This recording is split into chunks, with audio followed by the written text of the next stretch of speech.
Mamuina Kwaba at the bank assertive for. Saying a Becca, a bra assistant John Dramani Mahama, a Bayer Ghana president, a year as Ghana's president. No.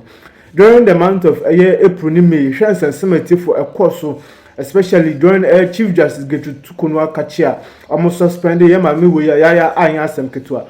Now, cemetery for a the jar. A son no Case, Chief Justice a press conference to be in one of Ghana's best hotels. I cry at the Nisama Betudra. I asked them because some church Musuenya a death threat through her WhatsApp messages, through her SMS na the idea, and I feel through her email say and crophobia bomb trim possum amui if a assassin we attach a we so resign in third term as Chief Justice. Senator for a NDC man led by Assistant John Dramani Mahama and the new Chief Justice who saw ABC Ayakunya Kessianoso. Nene himself says I was so say see one train year pa. NDC man come to me as a constitutional. Now Assistant John Dramani Mahama benya the freedom of for coming back as Ghana's president. Now it's for SMB no. I couldn't go to some Chief Justice get to Torkono eka and as audit to dra medamuina. Atanse omo kotena no yemfa emeto pasoma Ghana fo nyina hunu bi entie mampani amfa anya adwuma enso ye ka no kokoam na emo masem a woka nyina ne sasa hunahuna ene ne fa hodie bi a yetietia so ekoso no e so ma Ghana fo nyina atibie wosi de di kan mpanimfo a wonom asi adwa se na asem no omo hwe obi a wabewo no kwa aduo nipa mienu omo de kwa aduo abo wonom sa nipa won aye kwadubufo e de asema beto ne suei e wo se nkaja okoka so obi awi ade na waba be di adanse empanifo ya omaje se wo sa nipa no ma yi wo mo ano e makira asem no nsumu na wono nso atimi ayi ne ho ano ye toso ne lawyer ni abredi kan akro asem no wo mo sha ase no ma me no onu ni ho lawyer ni ne ko wo se da o man lawyer ni ntiram je se wo ma hwena ni mumpo so wo mo sha asem no se wo se ni o ma koso na nyame anim ne esi wanka ho asem a na o ja no saa emwa mai na yentie nsem a maami edi tu dwa ene. I have decided to make this statement today because the violations have not stopped. Indeed, they have escalated beyond anything I could have imagined as possible in justice delivery. These violations include the committee's refusal, in breach of the rules of natural justice, to recognize my lawyer on the first day of proceedings, simply because I was not personally present with him. And they went ahead to make arrangements for the hearing without involving my lawyer while he was sitting in front of them. The committee has also failed to indicate the specific charges that I'm supposed to be defending myself against in order to allow me to adequately prepare a defense to the charges. The committee has gone on to permit two of the petitioners, Mr. Daniel Ofori and Shining Stars, not to testify at all or present what case they brought to them at the hearing. The committee has refused to allow me to go into the hearing with any family member. Before you enter, there's a thorough search of my body and my handbag in violation of protocols and courtesies extended to any Chief Justice, which protocols and courtesies are honored in the name of the nation, both in Ghana and outside of Ghana.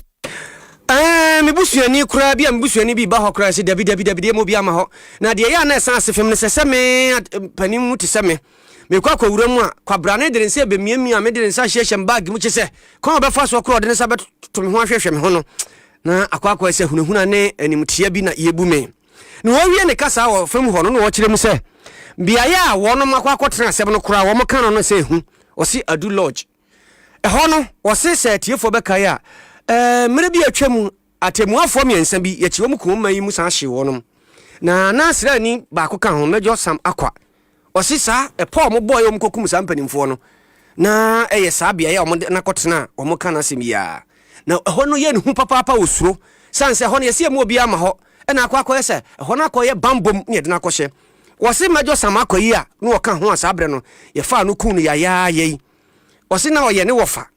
wono na ehwe ne school no na tie no mbe fa no boko no mde ne call ye koka ho eku no hye no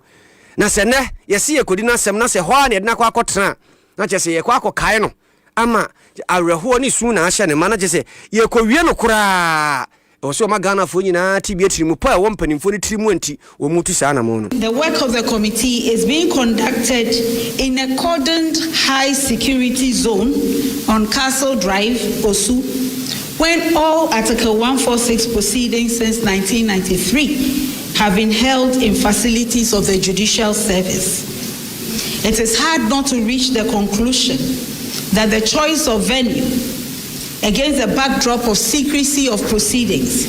is intended to intimidate me and to prevent any citizen of Ghana from knowing how the proceedings are being conducted. The Edu Lodge facility that the hearings are being conducted in featured very prominently in the planning of the murder of judges on June 30th, 1981. And this can be read about in the special investigative report on that terrible event in our nation's history. It will be recalled that there was a Major Samakwa,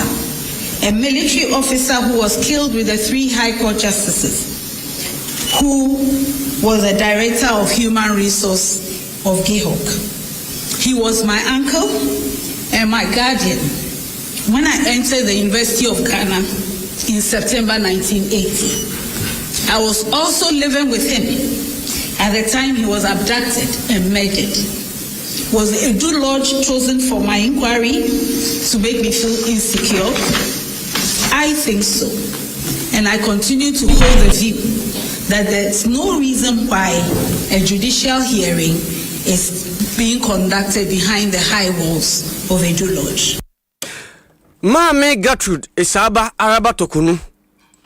Chief Justice Sabre na konwa yedina akonkon so kakra na bro tibia wo mu Sabre ni otwa ho mfoni ndi kire Ghana fo no na yanto aso na yengina mu ewo eye maame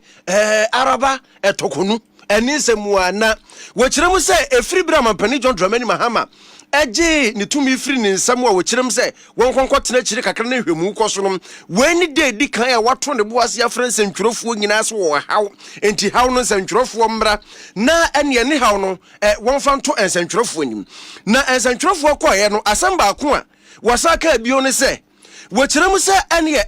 wo wa bo se kwa aba penene Chief Justice Mesra resign osi dabi me resign omu ana foforo asan ba che se course we ba no so ne che se ensem we ba no so nyina kofo so no chinchina on resign yesa how be ba no so che se ensem ne bebre wono ato ne bo ase kire mu tresa hodo a enkrofo ede ba no so eno so wo kire mu sei ene ye wo kasa no ye to ye bo ase ya made bani kwadwo mensa bronpa ne ko ye wo to ne bu kru kire ni nyina digu ahoma so a eno no ye ntie that every one of those allegations in the petitions that were given to me on 27th March is unfounded and untrue. And yet, the committee can dig up some allegation from whatever documents they claim to be having from the president, which they have not shown to me, and purport to enter a recommendation for my removal on that basis. Allow me to say that this is totally unknown in the rule of law in this country. If it was lawful, I would have no reason to alert the nation of the dangers they represent. It is the violations of law that have forced me to bring these matters out in the light of day. Since these proceedings seem to be carefully staged